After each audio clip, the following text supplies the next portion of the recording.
Sean's been very good to me over the years. I just want to tell everybody this. He's an FOJ, friend of John. Every time when I started, I asked him if I could go and broadcast at the Republican National Committee. He let me go in. He set me up. He got me internet. He put me in his office. He'd have somebody come in there at 5 a.m. to let me in.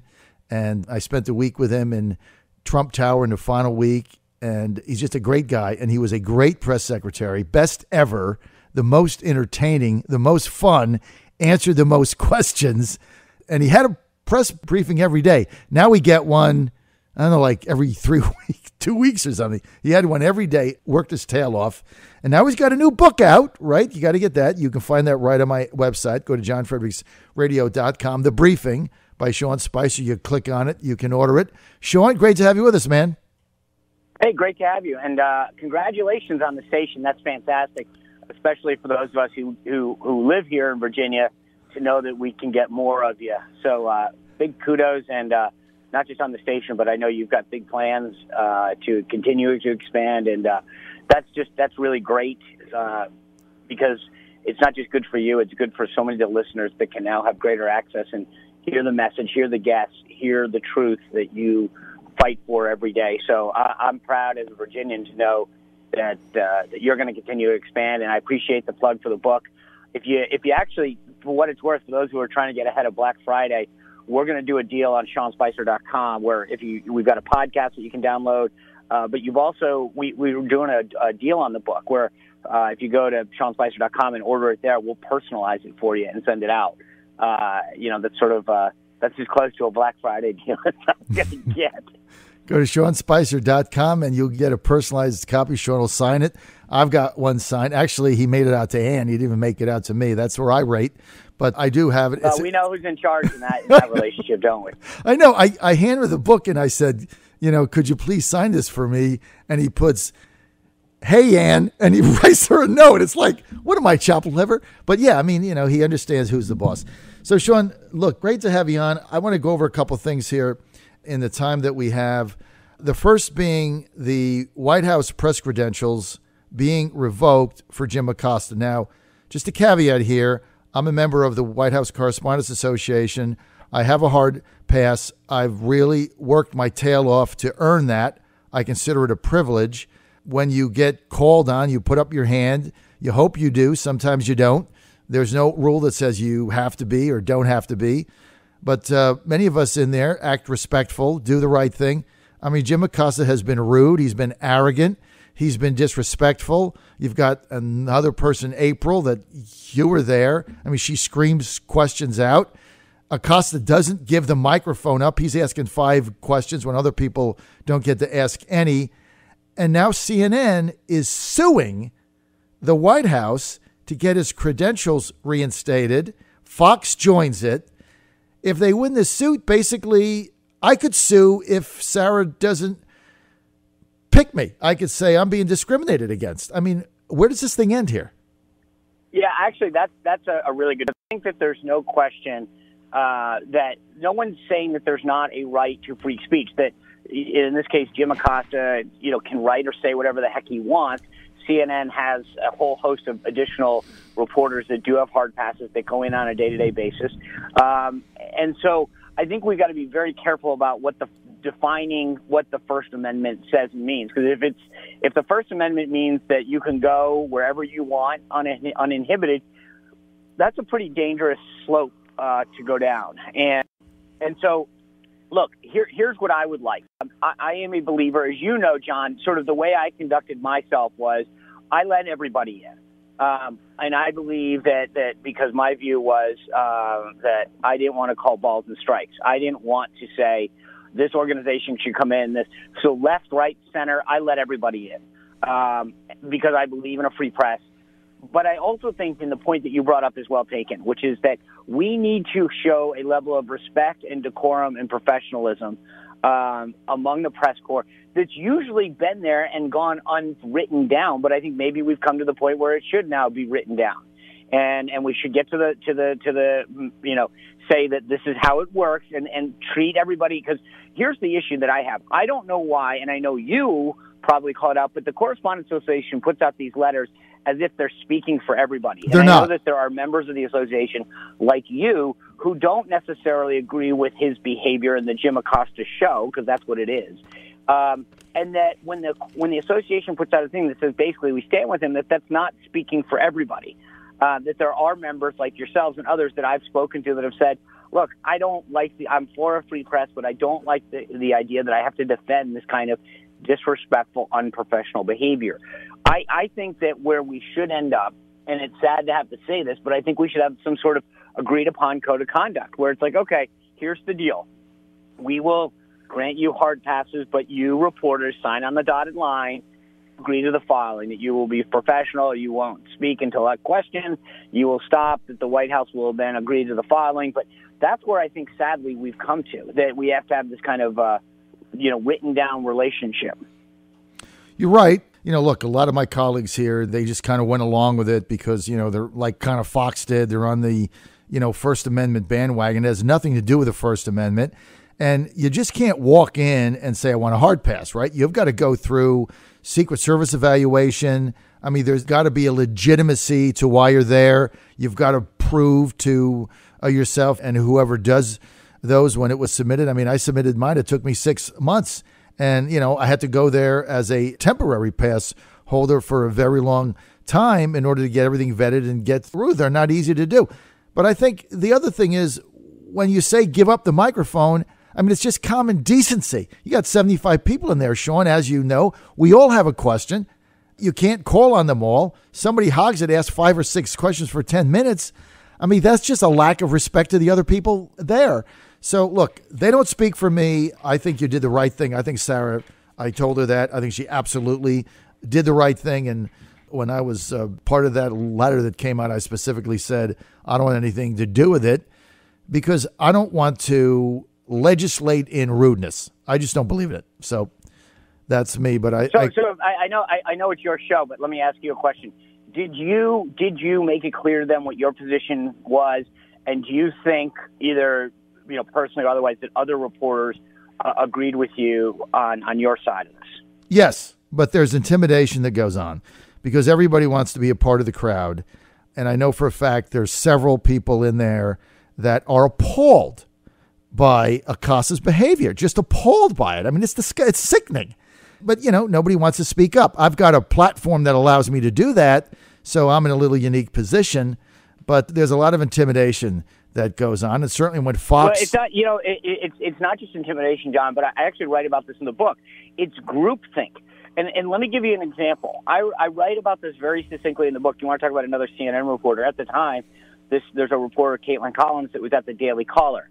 She was given the opportunity to ask a question at a joint press briefing, and I believe it was with the President and the Prime Minister of Canada, Justin Trudeau. I was there. And the theme of the day, if you will, was, as you can imagine, Russia and Mike Flynn. And when Caitlin asked a question, I think it had to do with national security of the President and Trudeau, and said something about, describing the current relationship and some of the national security issues between our countries.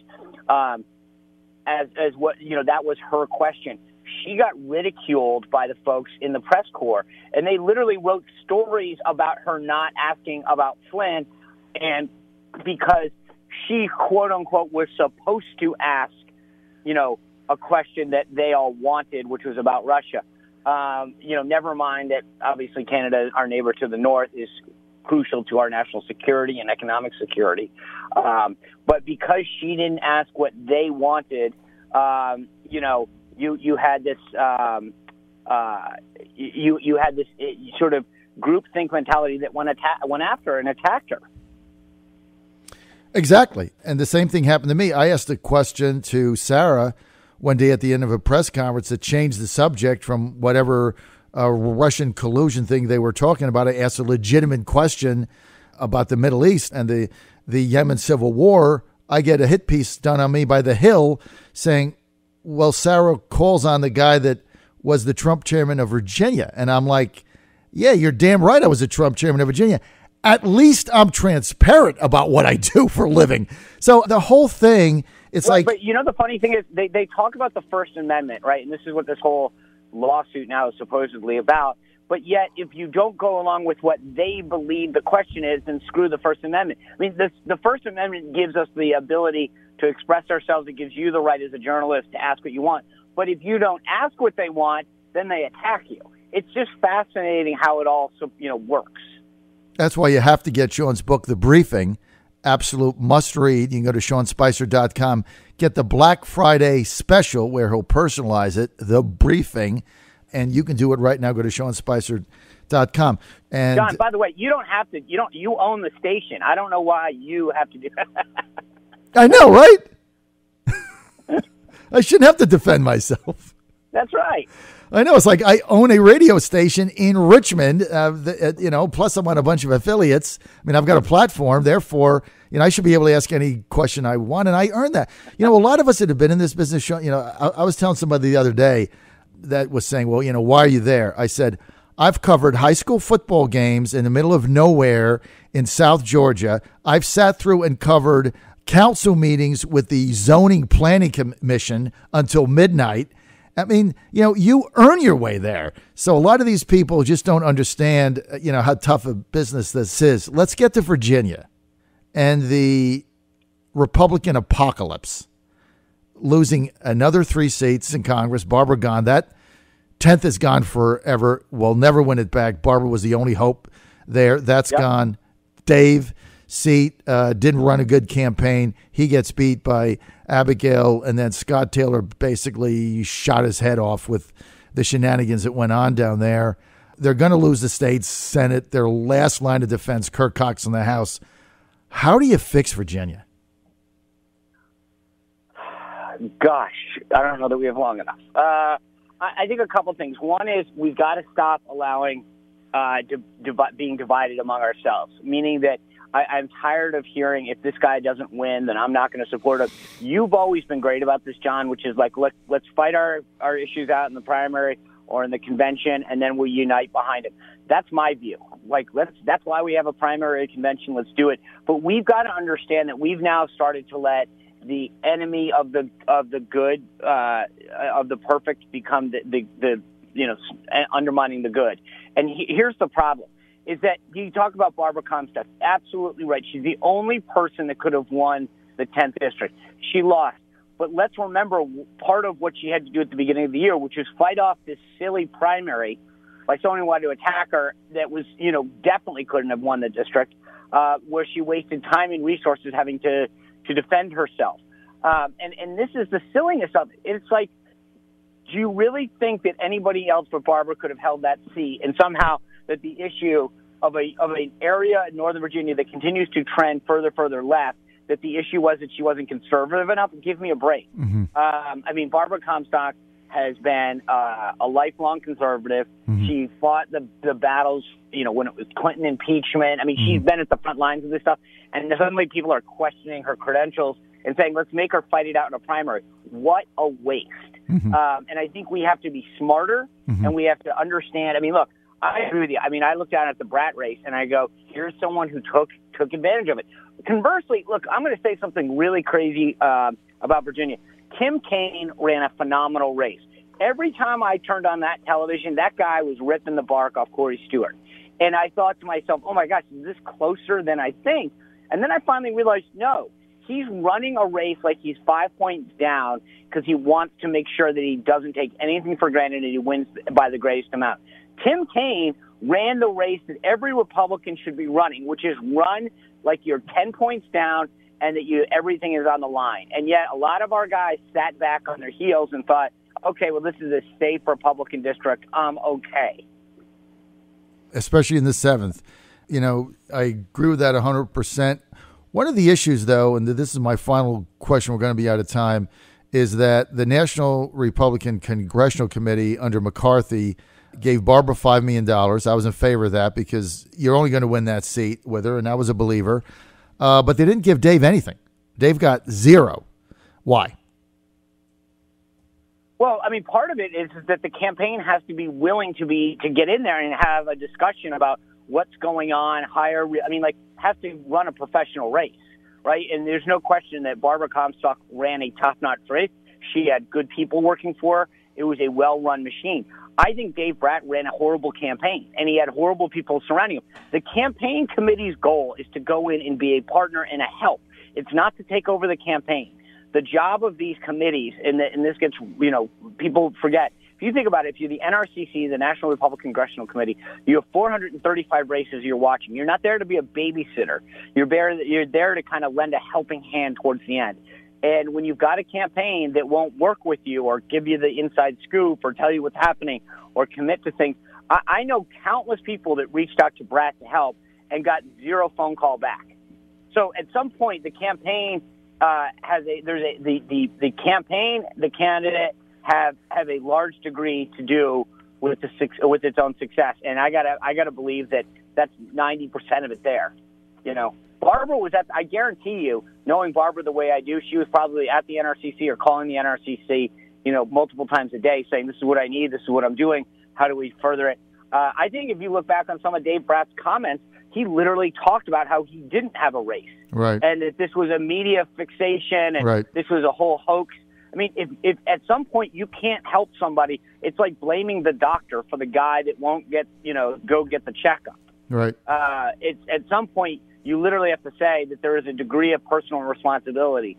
And I think that that's not just here in Virginia, but I saw it in countless districts around the country where people took things for granted and ran horrible campaigns that ultimately ended in their own political demise. Sean, great time with you, as always. I miss you in that press room. Your press conferences were the best in the history of all press conferences ever. And you had them every single day, and they were great. And you answered the questions. That's the thing that people don't realize. You answered the questions. So they were fabulous. That's the job. I mean, you answered. I mean, Sarah, she answers them, but she doesn't answer them. Bless her heart. You answered the questions. It was a lot of fun when you were in there. I never missed one. I can tell you that. Well, if you still want your fix, I've got a podcast that I do every week called Everything's Going to Be All Right. It's available on iTunes and radio.com with Katie Pavlich. We have a lot of fun breaking down what's going on politically here in Washington. And again, so it's called Everything's Going to Be All Right. Again, if you go to SeanSpicer.com, all that's there, how to download it, the book, information, you name it.